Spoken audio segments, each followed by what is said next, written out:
오늘 우리에게 주시는 말씀은 출애굽기 30장 1절에서 38절입니다. 출애굽기 30장 1절에서 38절이지만 봉독은 11절에서 16절까지 합니다. 우리 한 목소리로 봉독하겠습니다. 11절에서 16절입니다. 시작. 여호와께서 모세에게 말씀하여 이르시되 내가 이스라엘 자손의 수요를 조사할 때에 조사받은 각 사람은 그들을 계수할 때에 자기의 생명의 속전을 여호와께 드릴지니 이는 그것을 계수할 때에 그들 중에 질병이 없게 하려 함이라. 무릇 계수 중에 드는 자마다 성소의 세겔로 반 세겔을 낼지니 한 세겔은 20게라라. 그 반 세겔을 여호와께 드릴지며 계수 중에 드는 모든 자 곧 20살 이상 된 자가 여호와께 드리되 너희의 생명을 대속하기 위하여 여호와께 드릴 때 부자라고 반 세겔에서 더 내지 말고 가난한 자라고 덜 내지 말지며 너는 이스라엘 자손에게서 속전을 취하여 회막 봉사에 쓰라. 이것이 여호와 앞에서 이스라엘 자손의 기념이 되어서 너희의 생명을 대속하리라. 아멘. 오늘 말씀의 제목은 주사랑을 항상 기억하라. 우린 출애굽기 성막 내 기물을 살펴보고 있습니다. 오늘은 성소에 있는 분향단과 성막들에 있는 물두멍 그리고 생명의 속전에 대해서 알아보려고 합니다. 화면 한번 보여주시겠어요? 먼저 분향단입니다. 분향단의 모양은 성막 전체에는 제단이 2개 있습니다. 동편 입구에 들어서자마자 번제단이 있지요. 제물을 태워서 제사 드리는 방식의 번제단과 그리고 오늘 살펴볼 성막들, 성소 입구 바로 앞에 물두멍이 있고 성소 안으로 들어오면 지성소 바로 앞에 분향단이 있습니다. 번제단은 태워서 하나님께 올려드리는 거고 분향단은 향을 피우는 것입니다. 이 두 제단에 공통점이 있으니 제단의 모서리에 다 뿔이 있다라는 것입니다. 재료는 번제단과 동일합니다. 조각목으로 만들어 금으로 씌웁니다. 가로 1규빗, 세로 1규빗, 네모 반듯하게 높이는 2규빗으로 만듭니다. 제사장이 번제단에 가서 아침 저녁으로 상번제를 드리잖아요. 그 불을 가져다가 성소 안으로 들어가 등대에 불을 밝히고 향단에 향을 피웁니다. 이 제사에서의 향의 의미는 분향단에서 향의 연기가 하늘에 상달될 때 백성들의 기도가 함께 상달된다라고 믿었습니다. 시편 141편 2절 나의 기도가 주의 앞에 분향함과 같이 되며 누가복음 1장 10절에는 세례요한의 아버지 사가랴가 순서에 따라 제사장의 역할을 하는데 그가 향을 피웁니다. 그때 말씀에 모든 백성은 그 분향하는 시간에 밖에서 기도하더니 제사에 사용되는 향은 성도들의 기도로 의미되어집니다. 구약의 제사가 사라졌듯 지금도 예배 중에 향을 피우는 일은 없습니다. 그러나 동일한 정신, 그 기도의 정신으로 이어진 것이지요. 분향단에는 뿔이 있다 했습니다. 번제단의 뿔이 예수 그리스도 어린 양을 상징했듯 향단에서 이루어지는 성도의 기도가 하나님께 올라가기 위해서는 어린 양의 공로가 필요함을 상징하고 있지요. 계시록 5장 8절 네 생물과 24장로들이 그 어린 양 앞에 엎드려 각각 거문고와 향이 가득한 금대접을 가졌으니 이 향은 성도들의 기도입니다. 모든 기도가 하나님께 상달되기까지 예수 그리스도가 그 모든 것들을 가지고 올라가실 수 있다 받으신다라는 묘사가 되어 있습니다. 또한 신약의 대제사장이 향을 피우는 장면이 한 군데 히브리서 9장에 묘사되어 있습니다. 대속죄일날 대제사장이 지성소까지 들어가는데 금향로를 가지고 들어간대요. 아마 1년 한 번 대속죄일날 향단에 있는 그 향을 향로에 담아서 그림에도 대제사장이 들고 있는 주전자 같은 향이 있죠. 그걸 향로라고 보면 될 것 같습니다. 그것을 가지고 지성소까지 들어간다라고 보면 무리가 없을 것 같습니다. 그래서 여러분들이 가톨릭 미사의 어떤 장면을 보면 사제들이 입장할 때 향로를 흔들면서 가는 장면을 본 적이 있을 것입니다. 구약의 제사의 모습이 이어진 것이지요. 자, 향단 뿔이 있다 했죠. 1년에 한 번 대제사장이 대속죄일날 제물의 피를 가져다가 향단 뿔에 바릅니다. 모든 피는 대속을 상징하잖아요. 이 또한 그리스도의 대속을 의미하겠지요. 그리스도의 대속을 입은 자들의 기도조차도 그리스도의 공로, 속죄에 힘입지 않으면 모든 성도의 기도가 하나님께 상달될 수 없음을 또한 말하는 것이겠지요. 히브리서 7장 25절.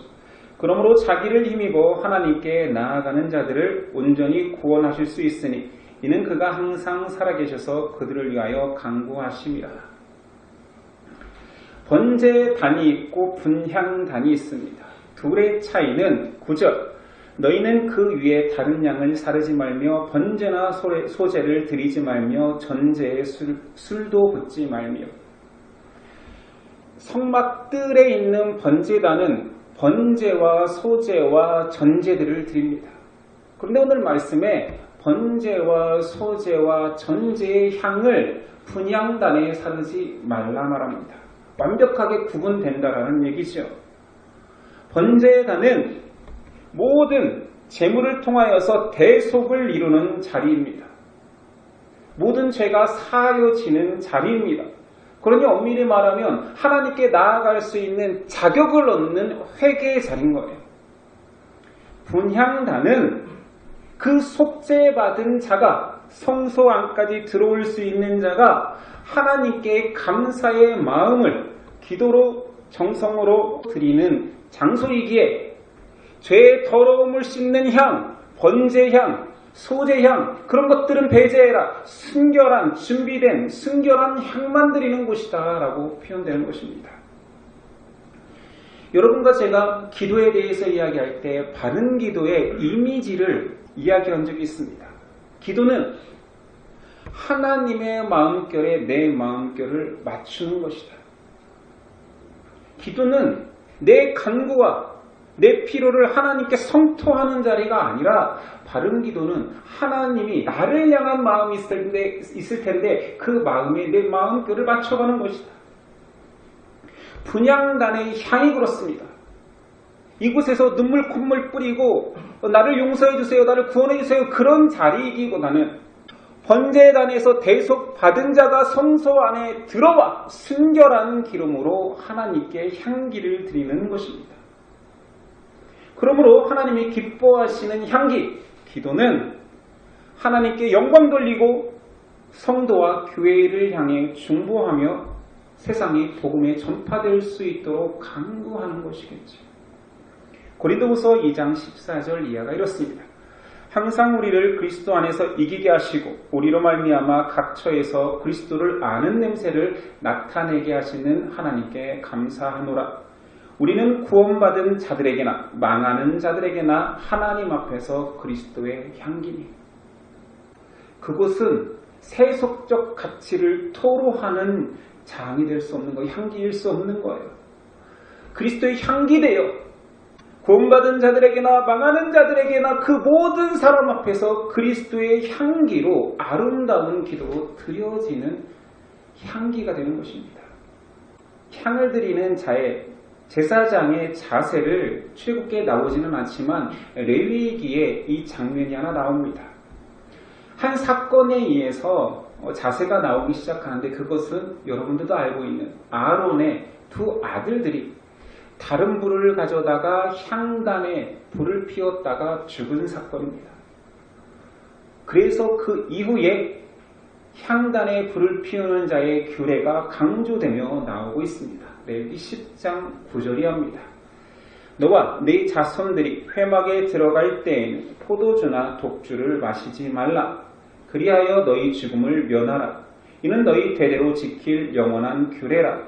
그리하여야 너희가 거룩하고 속된 것을 분별하고 부정하고 정한 것을 분별하고 또 나 여호와가 모세를 통하여 모든 규례를 이스라엘 자손에게 가르치리라.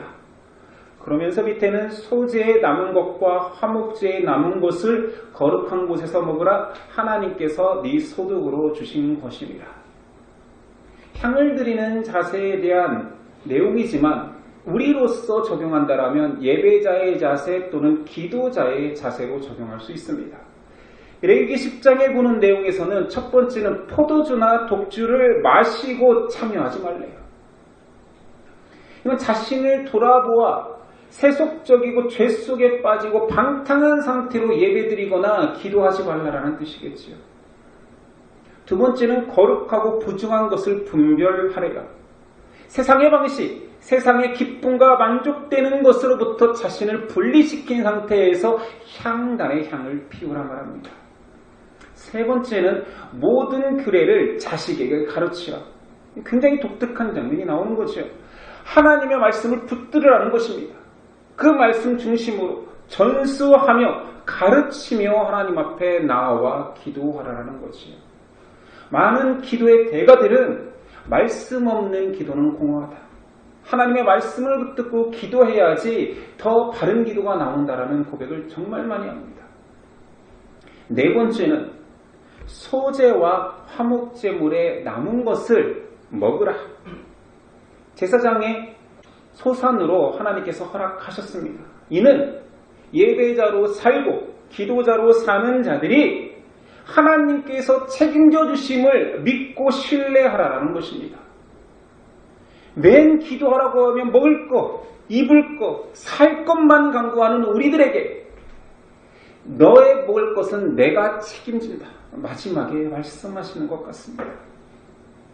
분향자로 나오지만 우리는 예배자로 기도자로 어떻게 하나님께 나아가며 예배하며 기도해야 되는지를 가르쳐주는 것 같습니다.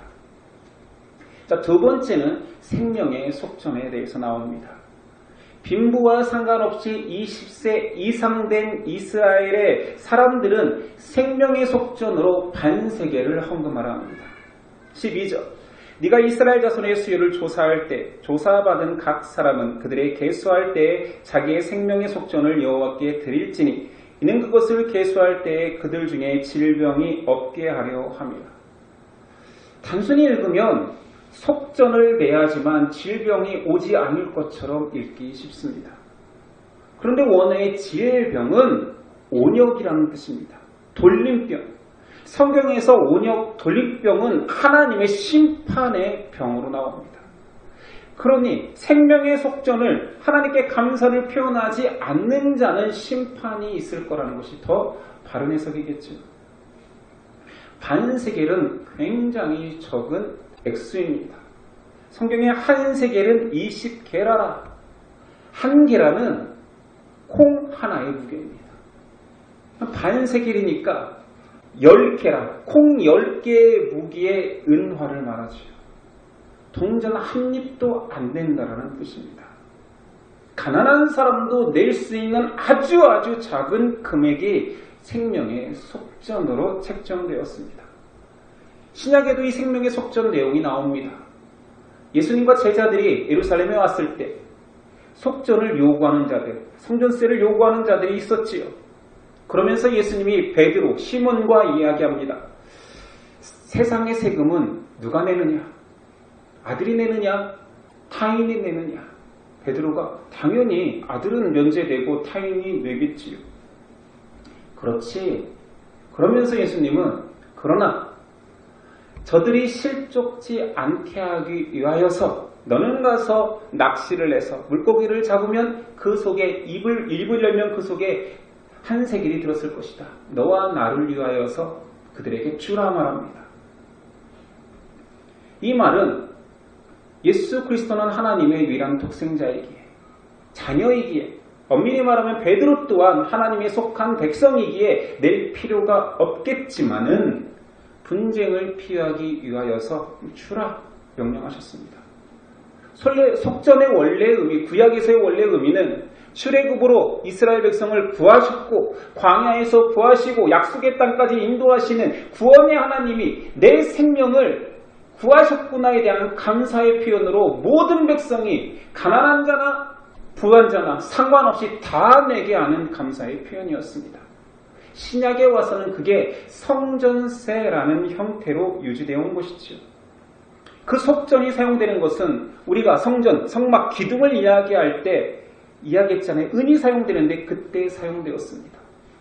모든 속전은 그렇게 성막이 유지되기 위해 사용된 것처럼 신앙 공동체를 위해 사용되는 그것이라면 예수님은 자녀라면 낼 의무가 없지만 하나님의 전을 위하여서 공동체를 위하여서 쓰인다면 쓸데없는 분쟁을 만드느니 가져다 주어라 명령하신 거죠. 그렇다면 현대인에게 이 속전의 의미는 무엇입니까? 제가 생각하기에 이 속전은 하나님의 은혜를 고백하는 자라면 응당해야 될 최소한의 의무라고 생각합니다. 다시 말합니다. 최소한의 의미입니다. 가난한 자든 상황이 형편이 안 되는 자든 아픈 자든 핑계내지 말고 최소한의 마음을 네 구원의 감격에 대한 최소한의 것은 드려야 된다는 거지. 이 최소한의 것까지 내 가난과 내 형편과 내 건강을 통하여서 핑계하려다가는 정말 크고 놀라운 은혜를 놓칠 수 있습니다. 예수님은 전재산과 같은 두 으렙돈을 헌금한 여인을 칭찬하셨습니다. 이 속전의 개념이 저는 이렇다 여깁니다. 다음은 물두멍입니다. 18절 이하부터 제가 찬찬히 읽어봅니다. 너는 물두멍을 노스로 만들고 그 받침도 노스로 만들어 씻게 하되 그것을 회막과 제단 사이에 두고 그 속에 물을 담으라. 아론과 그의 아들들이 그 두멍에서 수족을 씻되 그들이 회막에 들어갈 때 물로 씻어 죽기를 면할 것이요 제단에 가까이 가서 그 직분을 행하여 여호와 앞에 화제를 사를 때에도 그리할지니라. 그림에서 보다시피 물두멍은 그냥 큰 물을 받아놓은 대야입니다. 제사장들이 제사를 집전하기 전에 손과 발을 씻는 큰 그릇이죠. 이 물두멍의 의미는 무엇일까요? 죄에 더럽혀진 몸을 씻으라는 의미입니다.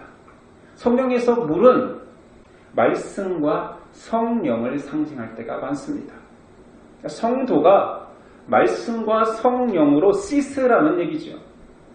그렇다면 우리는 질문이 나올 수 있습니다. 아니 죄 씻음은 번제단, 입구에 있는 번제단에서 다 씻기지 않았습니까? 그런데 또 씻습니까? 아니, 그리스도의 거룩한 보혈의 피로 씻김 받은 자들이 왜 구태여 다시 물두멍 앞에서 씻어야 된다는 말입니까? 라고 물을 수 있죠. 자, 이것을 구분하겠습니다. 희생제물은 대속을, 근원적인 죄를, 죄인이었던 나, 그를 씻겨서 피로 씻겨 의인으로 만든 칭의의 개념입니다. 그러나 칭의받은 우리, 하나님의 백성된 우리, 구원을 고백하는 우리가 죄 안 짓습니까? 죄에서 자유로울 수 있습니까? 그럴 수 없잖아. 여전히 죄를 짓습니다. 그래서 계속되는 죄를 순간순간 씻는 것도 우리는 회개라고 합니다. 물두멍에서 물로 씻는 행위가 바로 여기에 해당되는 것입니다. 이 물두멍의 큰 의미를 예수님이 또한 설명하십니다. 요한복음 13장에 예수님의 세족식이 나오지요. 예수님이 제자들 한 사람 한 사람의 발을 씻겨주려고 합니다. 이때 또 베드로가 등장하여서 어떻게 스승님이 제 발을 씻겨줍니까? 거부합니다. 예수님이 씻기를 거부하는 자, 나와 상관없는 자다라고 말하니 베드로는 그러면 머리도 감겨주세요라고 말하죠. 이때 예수님이 한 말이 이미 목욕받은 자들은 발밖에 씻을 필요가 없느니라 온몸이 깨끗하니라. 이미 목욕이라고 표현된 그 속죄함이 대속, 번제단 입구에서 있던 번제단의 대속이라면 우리가 삶 속에서 계속 하나님의 백성으로 살지만 죄를 짓는 우리가 자범죄라고 흔히 말하는 그 죄를 씻어내기 위해서 물이 필요한 것입니다. 그리고 그것이 손과 발을 씻는 행위로 묘사된 거지요. 분향단의 뿔에 피를 발라 성전 기물조차 사람 손이 닿으면 더러워지기 때문에 1년에 한 번 대속을 받는데 하물며 그 잿덩어리에 사람이면 오죽하겠습니까? 씻어야지. 항상 씻어야지. 번제단의 희생제물의 피로 우리는 온몸을 목욕받은 것처럼 씻김받은 자가 맞습니다. 그러나 여전히 날마다 죄 가운데 살아가고 죄에 노출되고 죄를 만질 수밖에 없는 우리는 하나님이 정하신 물두멍에 물을 떠다가 나를 씻는 회개가 계속되어야 됩니다. 이 물두멍의 재료가 특이합니다. 이 그림에 보다시피 잘 보이진 않나요? 출애굽기 38장 8절에 노스로 물두멍을 만들고 그 받침도 노스로 하였으니 곧 회막 문에서 수종드는 여인들의 거울로 만들었더라. 노스를 어디서 났다고요? 놋 거울. 성막에서 봉사하는 여인들이 전부 다 내놔야지 아마 놋 대야를 만들 것 같습니다. 그래서 물두멍을 성경에는 다른 말로 놋 대야라고도 부릅니다. 놋으로 만든 큰 대야인 거예요. 여인들의 거울을 모아서 만든 것입니다. 거울은 자신을 돌아보고 자신을 단장하는 도구잖아요. 그렇다면 우리가 생각할 수 있죠. 왜 하나님께서는 구태여 여인들의 거울을 녹여서 만들게 하셨을까? 여인들이 외모에 신경을 쓰고 단장하듯 너희가 영혼을 단장하라는 뜻은 아닐까요? 물론 요즘은 남자들도 외모에 관심이 많은 것 같습니다. 남자들 중에 화장하는 사람도 있다면서요. 그만큼 외모에 대한 관심은 남녀 또는 노소를 떠나 사람들이 굉장히 많은 신경을 쓰는 것 같습니다. 그러나 하나님께서 말씀하시기를 나는 사람의 외모가 아니라 중심을 모신다 하셨습니다. 여인들이 거울을 바라보는 횟수만큼 그 이상, 아니 그 거울을 녹여다가 네 영혼을 바라볼 수 있는 놋 대야를 만들어라. 이게 내 마음이다. 너희가 외모를 꾸미고 너희가 아름다움을 추구하는 것 이상으로 영혼을 꾸며봐라. 이게 하나님의 마음 아니었을까요? 저도 최근에 어찌됐든 성형이라면 성형이라는 걸 처음 받아봤습니다. 성형외과에서도 아니고 피부과에서도 아니고 가정의학과에서 5만 원에 점을 100개 이상을 뺐습니다. 여러분들이 추천해달라면 알려줄 수는 있지만 저는 말릴 것 같습니다. 마취약을 바르지 않아요. 마취약을 바르지 않고 얼굴을 레이저로 태우니까 탄내가 엄청나더라고요. 그건 거의 고문입니다. 마취약을 어떻게 바르냐면요. 어디 봅시다. 척 진짜 이렇게 발라요. 척 쓱쓱 쓱쓱 쓱쓱. 그리고 눈 주변은 아예 안 바르는데 눈 주변 여기도 있네. 여기도 있네. 귀도 좀 해야겠네 해서 이게 100개가 된 거예요. 그리고 집에 왔더니 제가 거울을 보고 깜짝 놀랐습니다.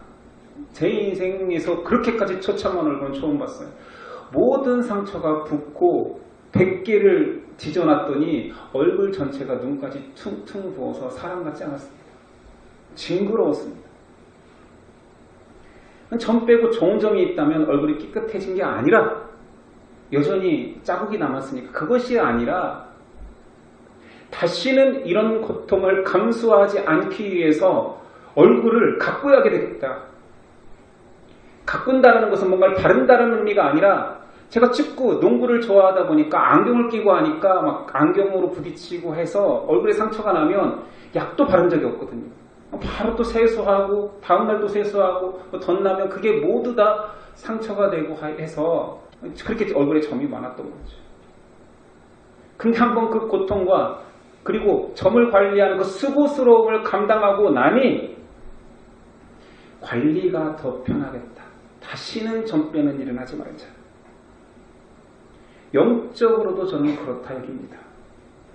한번 내 영혼을 가꾸기 위해서 수고스러움을 감당한 자들, 경건을 힘들게 연습한 자들은 경각심이 있습니다. 항상 그렇게 살지 못할지라도 예전의 나로 돌아가는 것에 대한 두려움이 있어요. 하나님의 간격을 내가 어떻게 유지했는데, 어떻게 한 발짝 한 발짝 나아갔는데 이 간격을 다시 벌린단 말인가? 내가 하나님의 말씀을 알기 위해서 얼마나 했었는데 다시 망각하여서 하나님의 말씀을 다 까먹는단 말인가에 대한 경각심이 있습니다. 그래서 저는 영혼을 가꾸라는 말은 얼굴을 바라보듯 영혼을 계속 바라보며 하나님과 멀어지지 않기 위해서 노력하는 것이라 생각합니다. 성막에서 봉사하는 제사장들이 날마다 물로 자신을 씻듯 아침에 일과가 시작될 때마다 씻어야 되잖아요. 불을 다룰 때마다 씻어야 되잖아요. 제사할 때마다 씻어야 되잖아요. 그렇게 씻듯 왕같은 제사장인 우리 또한, 성도 또한 말씀과 성령으로 날마다 나를 성실하게 돌아보아 아름다움을 유지해야 됩니다. 오늘 말씀은 우리에게 무엇을 주고 있습니까? 우리에게 주는 하나님의 메시지는 무엇입니까? 첫 번째는 아침 저녁 쉬지 않고 분향하듯 기도하라 말합니다. 기도는 영혼의 호흡이라 말합니다. 호흡은 멈추면 죽지요. 기도의 호흡은 날숨, 회개함으로 모든 죄를 뱉어내어야 되며 들숨, 거룩한 성령과 말씀으로 채워가야 됩니다. 두 번째는 생명을 구원하신 하나님께 감사의 속전을 기꺼이 드려야 되지요. 속전은 최소한의 헌신이라 했습니다. 그 최소한의 헌신조차 핑계대고 멈추면 위험하다라는 것이요. 표현되지 않는 은혜가 내 은혜를 망각시킵니다. 내 상황과 형편은 더욱더 커질 것입니다. 집중하게 될 것입니다. 그러나 작은 헌신이라도 생명의 속전이라도 드릴 때에 다시 나를 구원하신 하나님을 떠올릴 수밖에 없겠죠. 물두멍의 물로 거울 앞에 선 내 모습을 바라보듯 내 영혼을 깨끗하게 씻어야 합니다. 성도는 오직 말씀과 성령으로만 씻김 받습니다. 이 세 가지의 공통점이 잇따르면 모두 다 하나님의 은혜를 기억하라입니다. 그 은혜를 망각하지 말라입니다. 매일 기도하며 은혜를 기억하라라는 것이요. 매일 기도하며 내 간구, 내 필요한 것들을 떠올리라는 것이 아닙니다. 감사의 속전은 나의 구속의 은혜를 떠올리게 합니다. 거울 앞에 서듯 내 영혼을 말씀과 성령 앞에 씻김으로 은혜에 다시 들어가게 됩니다. 하나님의 은혜를 너무 잘 망각하는 우리에게 그 은혜를 망각하지 말라, 기억하라 하나님은 말씀하시는 것 같습니다. 이런 오늘 말씀에 합당한 성경 인물이 하나 있습니다. 얼마나 예수님 보시기에 기뻤는지 마태복음 26장, 마가복음 14장, 누가복음 7장, 요한복음 12장에 다 등장합니다. 예수님의 머리에 자신의 온 재산 향유를 부은 여인, 눈물과 머리카락으로 예수님의 발을 씻긴 나사로의 마리아입니다. 그녀는 오늘 말씀에서 하나님의 명령처럼 항상 예수님 옆을 지키는 여인이었습니다. 생명의 속전 그 작은 것이 아니라 온 재산을 모은 결혼 지참금과 같은 향유를 기꺼이 예수님께 부은 여인입니다. 눈물과 머리카락으로 회개하며 또는 예수님의 죽음을 예비하며 그의 사랑과 은혜를 표현한 여인입니다. 그래서 예수님 온 천하의 복음이 전파되는 곳마다 이 여인의 행위를 기억하라. 그래서 사복음서 전체에 다 등장하는 것입니다. 예수님께서 기억하라 말했거든요. 복음이 전해지는 곳에 기억하게 하래요. 얼마나 놀라운 은혜입니까? 우리도 하나님 앞에 향유 부은 여인처럼 그 지고지순함을 보일 수 있는 성도입니다. 그 여인이 대단히 놀라운 사람입니까? 그 여인만 대단히 놀라운 은혜를 다 받은 자입니까? 아니요. 우리도 동일한 은혜를 받은 자입니다. 우리도 향유녀와 같은 한결같은 감사와 찬양을 드릴 수 있습니다. 그 놀라운 은혜에 대해서 자, 내가 하나님께서 놀라운 일을 했으니 너도 나를 위해서 놀라운 것을 해라가 아닙니다. 그 작은 속전이라도 드림으로 나를 기억하라. 나의 은혜를 기억하라. 너가 할 수 있는 것은 그 은혜에 대해서 감격하고 고백하는 일뿐이다. 그것을 하라는 거지. 우리가 할 수 있는 것은 그 은혜를 잊지 않고 떠올리는 것입니다. 주를 향한 사랑이 있습니다. 너무 큰 사랑을 우리는 받았습니다. 구약의 제사를 다루고 있지만 온통 예수 그리스도의 사역뿐입니다. 예수 그리스도의 흔적뿐입니다. 그림자입니다. 자, 이제 떠올리십시오. 나를 향한 그리스도의 사랑이 얼마나 컸던지, 나를 위해 하신 그분의 희생과 사랑이 무엇인지 떠올리고 고백하십시오. 세상 모든 것들을 다 잊어버려도 이것을 잊으면 안 됩니다. 이 죄는 너무나 큽니다. 이 은혜를 망각하는 자 전에서 떠나게 하고 죽을지어다 선포하는 구약의 말씀을 우리는 기억해야 됩니다. 오늘 말씀에서 날마다 아침 저녁으로 번제의 불을 가져다가 향을 피우듯 하나님께 기도해라. 생명의 속전을 드리듯 하나님의 구원의 감격에 대해서는 네 인생 자체를 구원한 하나님을 기억하라. 물두멍에 물을 떠다 너를 씻을 때마다, 말씀과 성령으로 씻을 때마다 하나님의 은혜를 기억하라. 그 모든 사랑을 기억하라. 저와 여러분 됐으면 좋겠습니다. 우리는 하나님의 제사장이기 때문입니다. 기도하겠습니다. 주님 감사합니다. 나를 하나님의 거룩한 자로 세우셨고 하나님의 사역자로, 하나님의 거룩한 왕같은 제사장으로 세우셨습니다.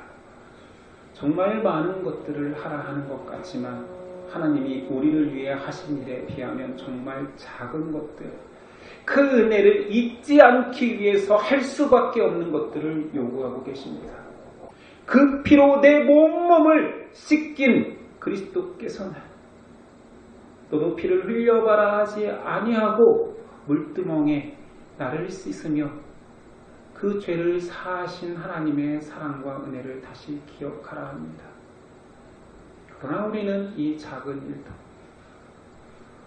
불성실하고 하기 싫어합니다. 어쩌면 좋습니까? 우리의 죄성을 어찌하란 말입니까? 그리스도의 사랑이 큰데 우리의 사랑이 너무 작습니다.